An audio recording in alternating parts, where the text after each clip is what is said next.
Livro do profeta Abacuque.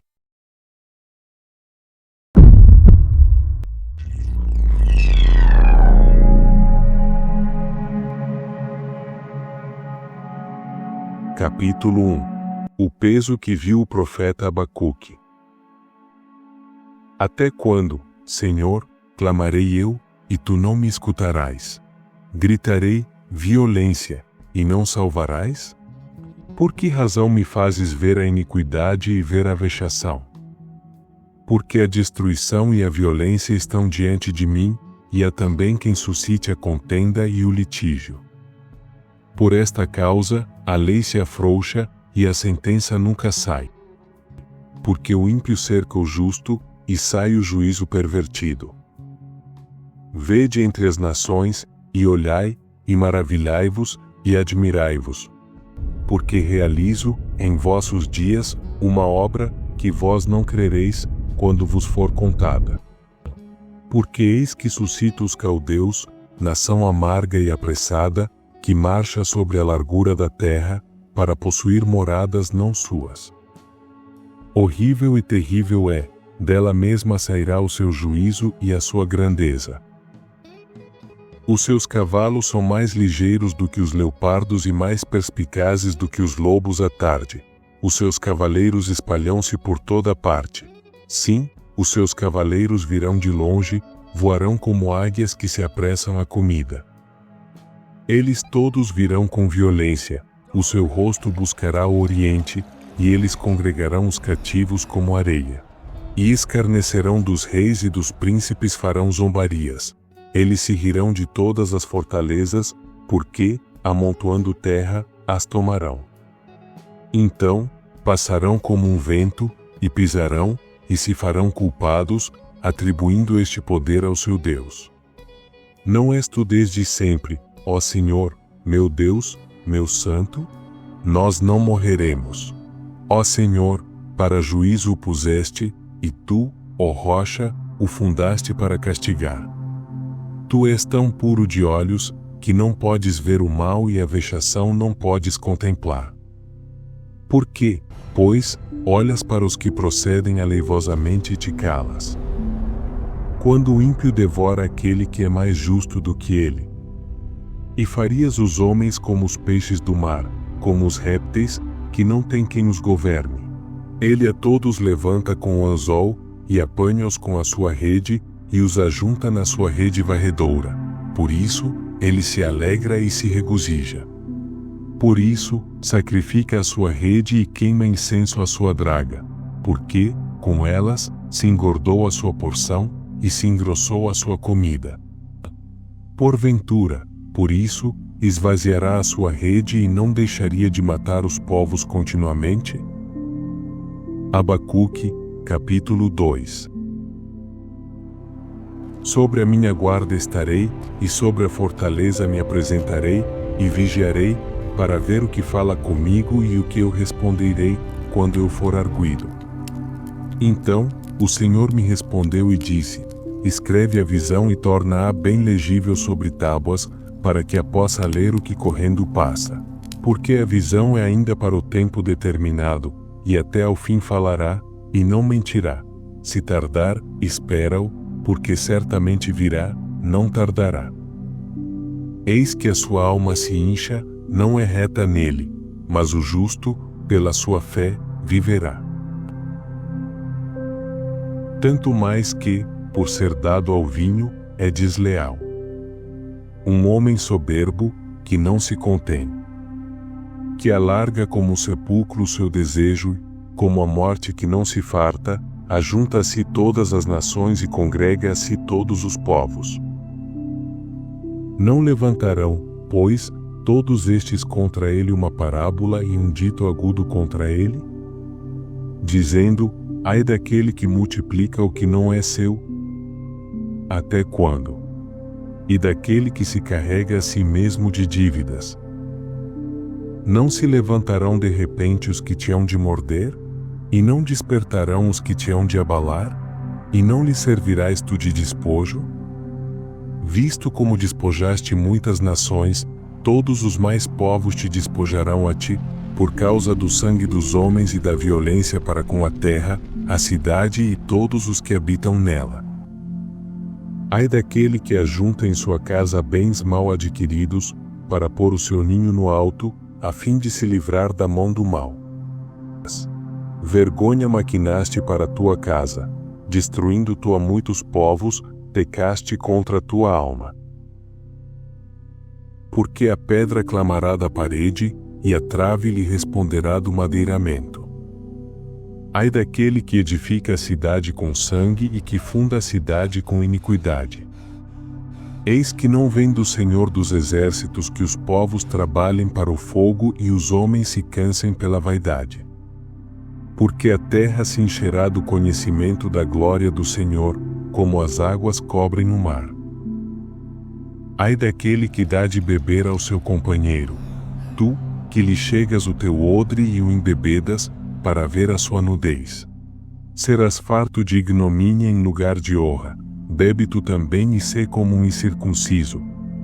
O cálice da mão direita do Senhor se voltará sobre ti, e vômito ignominioso cairá sobre a tua glória.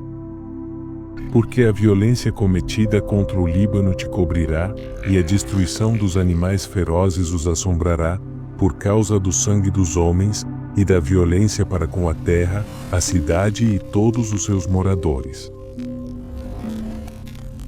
Que aproveitará a imagem de escultura, que esculpiu o seu artífice, e a imagem de fundição, que ensina a mentira, para que o artífice confie na obra, fazendo ídolos mudos?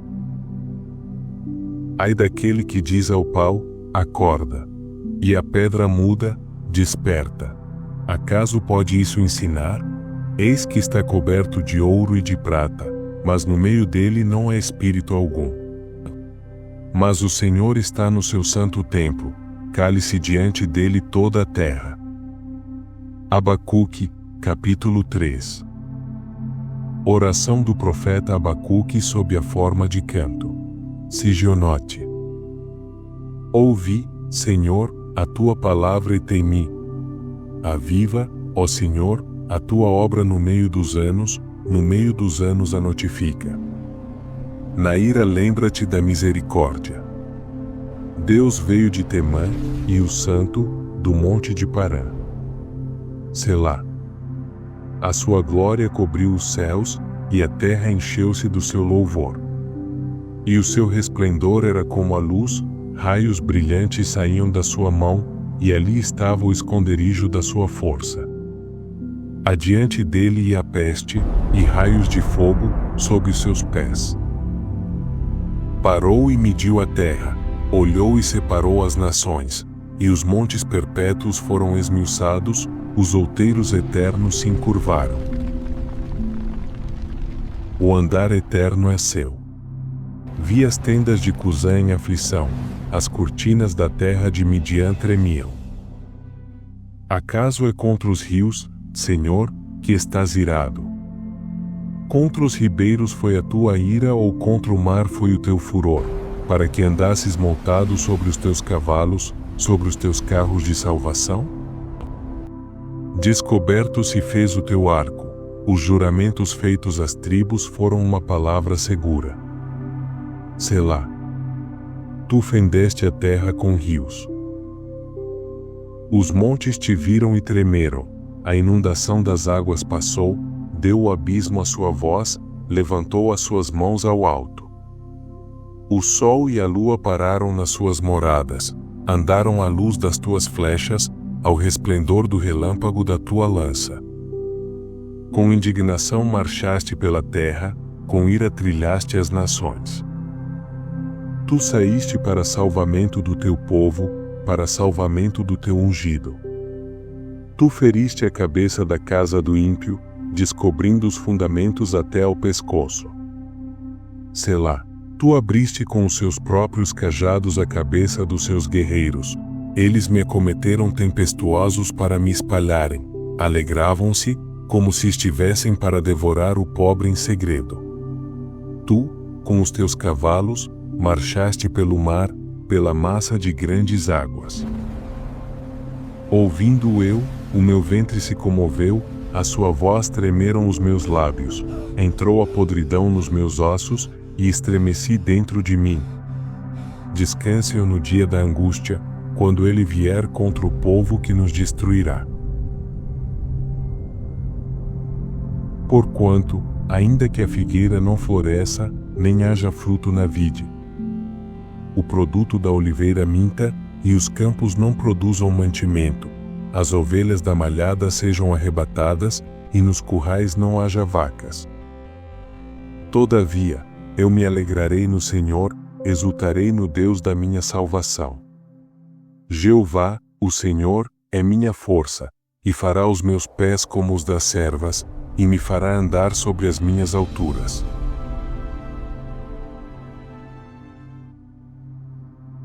Olá. Sabe aqueles momentos em que a gente olha ao redor, para o mundo ou para a nossa vida, e parece que a injustiça, o caos estão reinando? E aí vem aquela pergunta, né? Onde é que Deus está nisso tudo? Será que dá para manter a fé quando parece que o chão está sumindo? É uma pergunta difícil. Pois é. Hoje a gente vai mergulhar fundo numa história antiga, mas que parece que foi escrita ontem, sabe? A jornada do profeta Abacuque. Uma jornada e tanta, né? A gente tem aqui o livro dele na Bíblia, claro, mas também umas análises bem legais de estudiosos como Augustus Nicodemos, Hernandes Dias Lopes, Rodrigo Silva e até uns vídeos ótimos do Bible Project. Legal. A ideia é explorar mesmo, sabe? Entender o contexto histórico que era bem tenso, sentir a angústia desse profeta e olhar para as respostas que ele recebeu de Deus. E olha, não foram respostas óbvias, não. Exato. Acho que a nossa missão aqui é tentar entender essa virada, né? Como é que Abacuque saiu daquela dúvida profunda, daquele questionamento quase desesperado, para chegar numa confiança, uma confiança inabalável, mesmo sabendo que o futuro era sombrio. É uma transformação em tanto. Com certeza. Ok, então vamos lá. Vamos começar a desembrulhar essa história. Para começar, quem era essa figura Abacuque? As fontes falam que ele é um dos profetas mais enigmáticos da Bíblia. É verdade. A gente sabe muito pouco sobre a vida pessoal dele. O nome só aparece no livro mesmo. Curioso, né? Muito. E até o significado do nome Abacuque tem debate. A versão mais aceita é abraço. Mas tem gente, alguns comentaristas, que sugerem que pode ser tipo um abraço de luta. Abraço de luta, gostei disso. Eu também acho interessante, porque reflete bem o que a gente vê no livro, né? Aquela luta intensa, aquele agarrar-se a Deus no meio dos questionamentos sobre o povo dele, sobre a justiça divina. É quase um embate. Faz todo sentido. O que a gente sabe é que ele era conhecido como o profeta. E tem uma pista no capítulo 3, que é uma oração, mas com cara de música, sabe? Tem até instrução para o mestre de canto. Isso leva alguns a pensar que talvez ele fosse um levita, ligado ao templo. Interessante essa conexão musical. Mas esse abraço de luta, então, aconteceu num cenário bem complicado, né? Que época era essa exatamente? Ah, sim. Um período super crítico. A gente está falando das últimas décadas do Reino de Judá, o Reino do Sul, lá por volta de 650 a 600 a.C., mais ou menos. As análises históricas apontam para isso. Fim dos tempos para Judá, praticamente. Quase isso. Era uma época de decadência interna muito grave. A sociedade estava assim corroída, muita violência, injustiça social, a corrupção comendo solta nos líderes, nos juízes. Nossa! O próprio Abacuque descreve isso logo no começo, né? Quando ele clama, a lei se afrouxa, o ímpio cerca o justo e o direito sai distorcido. A idolatria também estava generalizada, o culto verdadeiro a Deus estava em baixa. Que situação! E politicamente, como estava o mundo lá fora? Tensão total também. O poder que dominava antes, o Império Assírio, estava caindo aos pedaços. Ah, sim. E aí, nesse vácuo, estava surgindo uma nova superpotência implacável. O Império Neobabilônico, que a Bíblia chama muito de caldeus. Os famosos caldeus. Exato. Uma potência militar super agressiva, expansionista, E aí vem uma das respostas chocantes que Deus dá para Abacuque. Ele revela que justamente essa nação, que o texto descreve como amarga e impetuosa, seria o instrumento de Deus para julgar a corrupção de Judá. Que coisa, hein? Usaram um mal para corrigir outro. Pois é. E historicamente foi o que aconteceu. A Babilônia invadiu Judá várias vezes, em ondas, até destruir Jerusalém e levar o povo para o exílio, lá por 586 a.C. Abacuque viveu bem no meio desse furacão, profetizando junto com outros nomes importantes, como Jeremias. Entendi. E é aqui que a história dele fica diferente, né? Porque normalmente o profeta vem com a mensagem de Deus para o povo, mas Abacuque parece que faz o caminho inverso. Exatamente. Ele pega a angústia dele, a angústia do povo, e leva para Deus. É quase um debate, sabe? Uma confrontação muito honesta. Corajoso ele, né? Muito, e direto a Deus com aquele grito. Até quando, Senhor, eu vou clamar e tu não me escutas? Vou gritar, violência, e tu não salvas. Ele está, na prática, acusando Deus de ficar em silêncio, de não agir diante do caos que estava dentro de Judá. Uau! E como Deus responde a essa acusação? Bom, a primeira resposta de Deus, ali no capítulo 1, versos 5 a 11, é desconcertante. Deus fala tipo, olha só o que eu estou fazendo. É algo que vocês nem iam acreditar se eu contasse. E aí ele revela o plano? Sim, ele revela que está levantando os caldeus, esse povo pagão, violento, que adorava a própria força militar, para executar o juízo sobre Judá. É uma resposta que, em vez de dar alívio para o Abacuque, joga ele numa crise de fé ainda maior. Nossa, imagina o choque. Ele estava pedindo justiça contra a maldade dentro de Judá, e a solução de Deus é usar uma nação de fora ainda mais cruel. Isso soa muito paradoxal. Exatamente. Como ele processa isso? Ele não aceita calado, não. Não mesmo. Não. Isso leva ele para a segunda queixa, no final do capítulo 1 e começo do 2. Ele primeiro reconhece, a soberania, a eternidade de Deus. Mas aí ele lança a pergunta-chave. Teus olhos são tão puros que não suportam ver o mal. Como é que tu toleras esses traiçoeiros? Ficas em silêncio enquanto o ímpio devora quem é mais justo que ele? Forte essa pergunta. Muito. Ele está questionando como um Deus santo, um Deus justo, pode usar um instrumento tão ímpio, tão predatório, que tratava as nações como peixe para pescar na rede. É uma pergunta sobre a coerência entre o caráter de Deus e as ações dele. Quer dizer, ele está basicamente questionando a própria justiça e a santidade de Deus na maneira como ele age no mundo. Que diálogo franco e impressionante. E o que ele faz depois de lançar essa bomba? Ele adota uma postura de espera vigilante. Ele diz, vou ficar no meu posto de sentinela na torre de vigia e vou esperar para ver o que Deus vai me dizer. Tipo, lancei a pergunta, agora quero ver a resposta. Exato. Ele se coloca ali como um vigia esperando a resposta para essa tensão teológica que ele levantou. E o que é fascinante, que várias fontes destacam, é essa honestidade brutal na oração, essa disposição para lutar com Deus, para questionar, mas sem romper a relação, sabe? Sem jogar a toalha da fé. Ele fica ali, esperando. E a resposta de Deus vem, né? Deus manda ele escrever a visão, deixar bem claro para todo mundo poder ler. Porque essa visão tem um tempo certo para acontecer. Mesmo que pareça demorar, certamente virá, não tardará.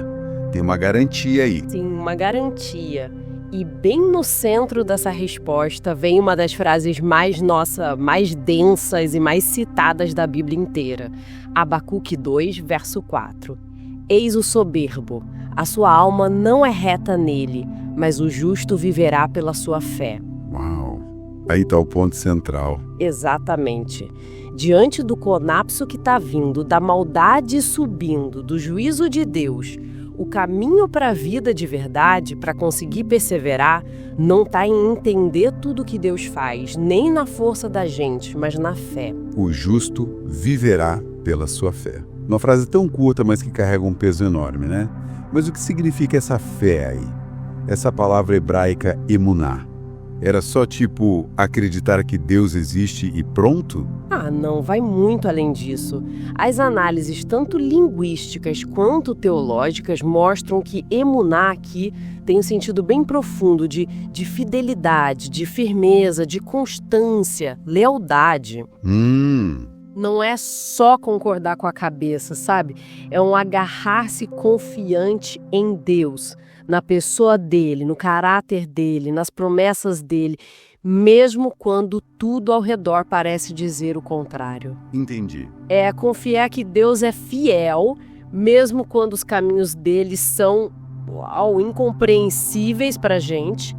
É continuar leal a ele no meio do caos. Entendi. É uma confiança que age, uma lealdade que persiste. E Deus responde à preocupação dele sobre a Babilônia também, né? Ele não deixa passar batido a maldade dos caldeus. De jeito nenhum. Deus garante para Abacuque, olha, os babilônios são meu instrumento agora, temporariamente, mas eles não vão ficar impunes pela arrogância e violência deles, não. Ah, bom. O resto do capítulo 2 é uma série de 5 ais.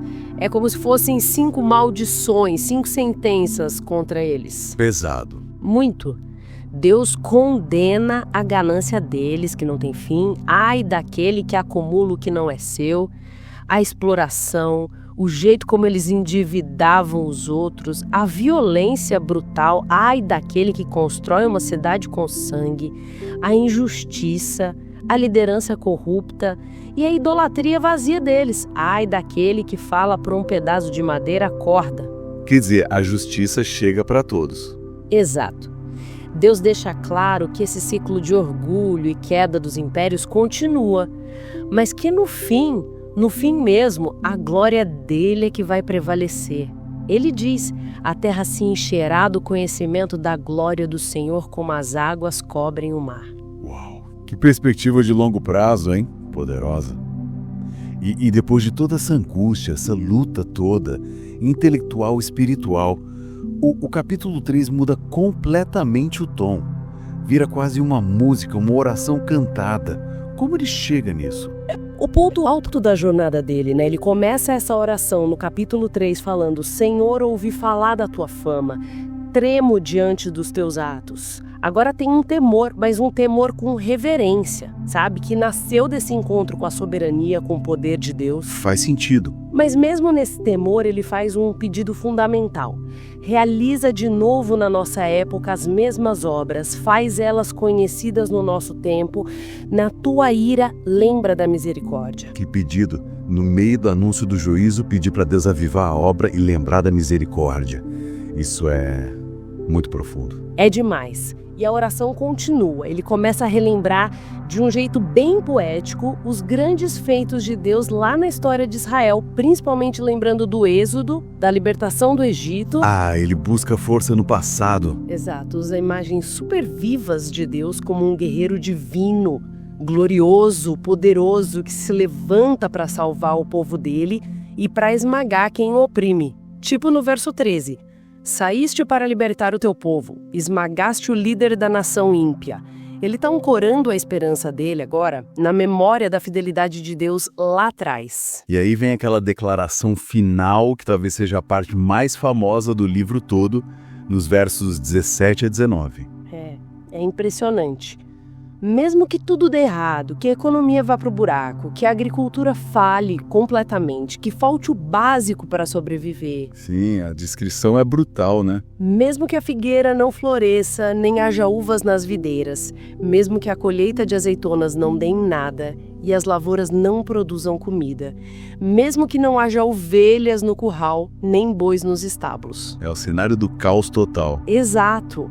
E aí ele chega naquela conclusão que, nossa, marca o ápice da transformação dele. Qual é a conclusão? Ele declara: ainda assim eu exultarei no Senhor e me alegrarei no Deus da minha salvação.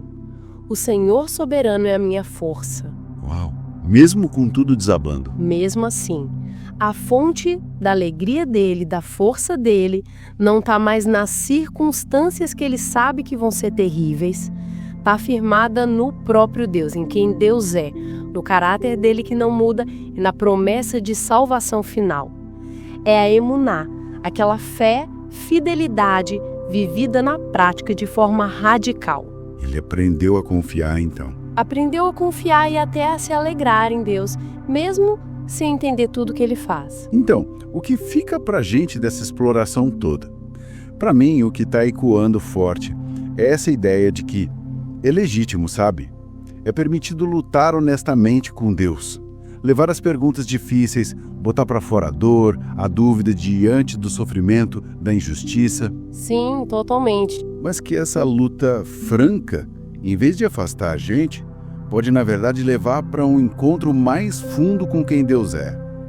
Com a soberania dele, com a fidelidade dele. Abacuque foi da queixa amarga para a confiança que exulta. Que caminho! Sem dúvida. E essa mensagem central, o justo viverá pela sua fé, nossa, ela provou ter um poder que foi muito além do tempo de Abacuque, né? Foi tipo uma semente que floresceu lá no Novo Testamento. O apóstolo Paulo citou em cartas super importantes como Romanos e Gálatas, e tá lá no livro de Hebreus também. Virou um pilar da fé cristã. Exato, virou um fundamento principalmente para entender a justificação pela fé, que foi tão importante na Reforma Protestante e continua sendo relevante demais para qualquer pessoa hoje que está enfrentando crise, seja pessoal ou olhando para o mundo, né, para as confusões todas. Abacuque deixa um legado muito forte para a gente. Essa possibilidade de confiar e até de encontrar alegria em Deus. Não porque a gente tem todas as respostas ou porque as coisas saem do nosso jeito. Não mesmo. Mas porque Ele é Deus. Nosso refúgio, nossa fortaleza, a fonte final da nossa força e esperança, mesmo quando tudo mais parece falhar. E isso, pensando bem, deixa uma questão importante para a gente ruminar, né? Olhando para o nosso tempo agora. Como é que essa disposição do Abacuque para esse diálogo tão honesto, às vezes até meio conflituoso com Deus, mas sem nunca largar a fé, como isso pode inspirar a gente hoje?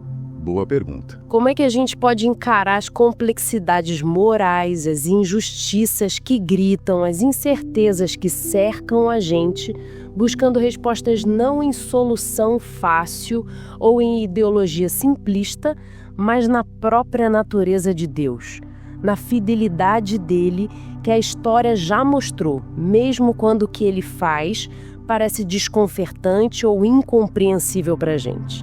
Fica aí para pensar, né?